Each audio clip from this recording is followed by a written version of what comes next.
Okay, so on the first point about the hold, yes, the stock's done incredibly well, and valuation has moved up, which, it reflects a lot of the success they've had in Europe and the US, and Japan's been very good. And actually, China's been relatively resilient. And we did see evidence that, when the economy's bad in China, people are going to downtrade to brands like Uniqlo. So I think they're doing relatively well there.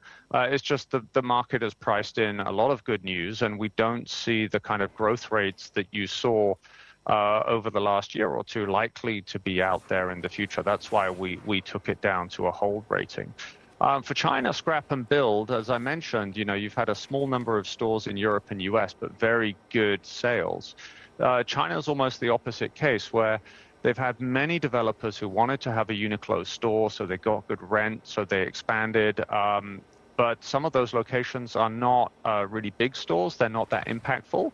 And so maybe the brand hasn't become as strong as they would like. So I think they're reassessing some of the smaller, weaker locations, and they're looking at introducing more flagship stores in China, which is great, but that will take time. So I think we need to be patient with their China business. I think it will be a couple of years for them to do the changes that they're talking about.